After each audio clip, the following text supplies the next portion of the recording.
2025 সালে শবে বরাত কবে? শবে বরাতে কি ভাগ্য লেখা হয়? এটা কতটুকু সত্য?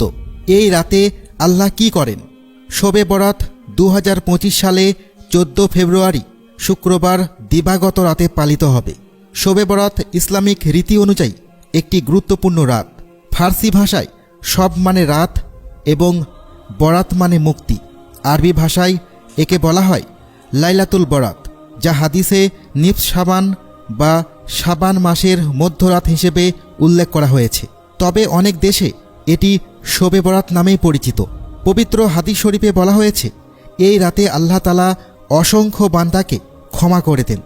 তবে যারা আল্লাহর সঙ্গে শিরক করে, সুদের কারবার করে, গণক, জাদুকর, কৃপণ, মদ্যপান করে, ব্যভিচারী এবং পিতামাতাকে কষ্ট দেয়, তাদের তিনি ক্ষমা করেন না। হজরত মুয়াজ ইবনে জাবাল রাদিয়াল্লাহু তাআলা আনহু থেকে বর্ণিত, নবী করিম সাল্লাল্লাহু আলাইহি ওয়াসাল্লাম বলেছেন, অর্ধ শাবানের রাতে আল্লাহ তাআলা মাখলুকাতের দিকে রহমতের দৃষ্টি দেন এবং মুশরিক ও বিদ্বেষ পালনকারী ছাড়া সবাইকে ক্ষমা করে দেন। সহিহ ইবনে হিব্বান 5665। হজরত আবু সালাবা রাদিয়াল্লাহু তাআলা আনহু থেকে বর্ণিত আরেকটি হাদিসে বলা হয়েছে, যখন অর্ধ শাবানের রাত আসে তখন আল্লাহ তাআলা মুমিনদের ক্ষমা করেন, কাফেরদের ফিরে আসার সুযোগ দেন, কিন্তু হিংসুকদের হিংসা পরিত্যাগ করা ছাড়া ক্ষমা করেন না। কিতাবুস সুন্নাহ 3য় খণ্ড পৃষ্ঠা 382। অনেকেই মনে করেন শবে বরাতে মানুষের ভাগ্য নির্ধারণ করা হয়। তবে কুরআন ও সহিহ হাদিসের কোথাও স্পষ্টভাবে বলা হয়নি যে এই রাতে মানুষের আগামী বছরের ভাগ্য লেখা হয়। বরং কদরের রাতে বা লাইলাতুল কদরে ভাগ্য নির্ধারণের বিষয়ে কুরআনে উল্লেখ রয়েছে। এই রাতে আল্লাহর রহমতে দরজা উন্মুক্ত থাকে, তাই বেশি বেশি ইবাদত, তওবা ও দোয়া করা উচিত। শবে বরাতের গুরুত্ব ও কিছু ফজিলত। হজরত আয়েশা সিদ্দিকা রাদিয়াল্লাহু তাআলা আনহা বলেন, একবার হজরত রাসূলুল্লাহ সাল্লাল্লাহু আলাইহি ওয়াসাল্লাম নামাজে দাঁড়ালেন এবং এত দীর্ঘ সিজদা করলেন যে আমার ধারণা হলো তিনি মৃত্যুবরণ করেছেন। আমি তখন উঠে তার পায়ের বৃদ্ধাঙ্গুলি নাড়া দিলাম। তার বৃদ্ধাঙ্গুলি নড়ল। তিনি সিজদা থেকে উঠলেন এবং নামাজ শেষ করে আমাকে লক্ষ্য করে বললেন, হে আয়েশা, তোমার কি এই আশঙ্কা হয়েছে? আমি উত্তরে বললাম, ইয়া রাসূলুল্লাহ, আপনার দীর্ঘ সিজদা থেকে আমার আশঙ্কা হয়েছিল আপনি মৃত্যুবরণ করেছেন কিনা। তখন নবী করিম সাল্লাল্লাহু আলাইহি ওয়াসাল্লাম বললেন, তুমি কি জানো এটা কোন রাত? আমি বললাম, আল্লাহ ও তার রাসূলই ভালো জানেন। তখন নবী করিম সাল্লাল্লাহু আলাইহি ওয়াসাল্লাম বললেন, এটা হলো অর্ধ শাবানের রাত।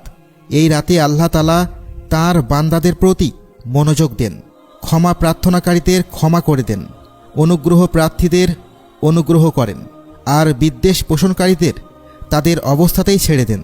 শোয়াবুল ঈমান 3য় খণ্ড পৃষ্ঠা 382। হাদিসে আরও এরশাদ হয়েছে, হজরত মুহাম্মদ সাল্লাল্লাহু আলাইহি ওয়াসাল্লাম বলেন, যখন শাবানের মধ্য দিবস আসবে তখন তোমরা রাতে নফল ইবাদত করবে এবং দিনে নফল রোজা পালন করবে। ইবনে মাজাহ। ইবাদতের মধ্যে শ্রেষ্ঠ হলো নামাজ, আর নফল ইবাদতের মধ্যে শ্রেষ্ঠ হলো নফল নামাজ। প্রতিটি নফল ইবাদতের জন্য নতুন অজু মুস্তাহাব। এছাড়া প্রতি মাসের 13, 14 ও 15 তারিখ আয়ামে বীজের নফল রোজা তো রয়েছেই। শবে বরাত হলো ইবাদত বন্দেগীর রাত। দান খয়রাত করা ও মানুষকে খাওয়ানো এক প্রকার ইবাদত। তবে এ দিন ও রাতকে হালুয়া রুটি খাওয়ার রাতে পরিণত করে ইবাদত থেকে গাফেল হওয়া বুদ্ধিমানের কাজ নয়। শবে বরাত উপলক্ষে কি করা উচিত? নফল রোজা রাখা, নফল নামাজ পড়া, কেরাত ও রুকু সিজদা দীর্ঘ করা, কোরআন তিলাওয়াত করা, দরুদ শরীফ বেশি পাঠ করা, ইস্তেগফার অধিক পরিমাণে করা, ফজিলতপূর্ণ বিভিন্ন দোয়া, তাসবিহ তাহলিল ও জিকির আজকার করা। সম্ভব হলে কবর জিয়ারত করা, নিজের জন্য, পিতামাতার জন্য, আত্মীয় স্বজন, বন্ধুবান্ধব ও সব মুমিন মুসলমানদের জন্য ক্ষমা প্রার্থনা করা, দেশ ও জাতির কল্যাণ ও সমৃদ্ধি কামনা করা।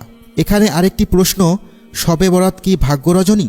এর উত্তর হলো না, এই রাত্রি ভাগ্য রজনী নয়।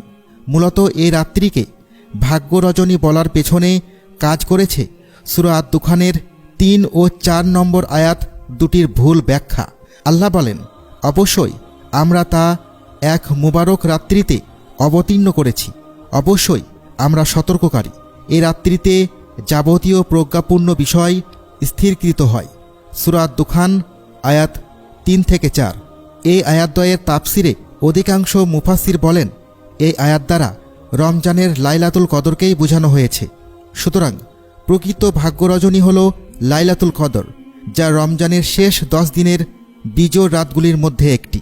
শবে বরাত ভাগ্য নির্ধারণের রাত নয়, বরং এটি আল্লাহর রহমতের রাত, যেখানে আল্লাহর বান্দারা ক্ষমা প্রার্থনা করলে তিনি তাদের ক্ষমা করে দেন।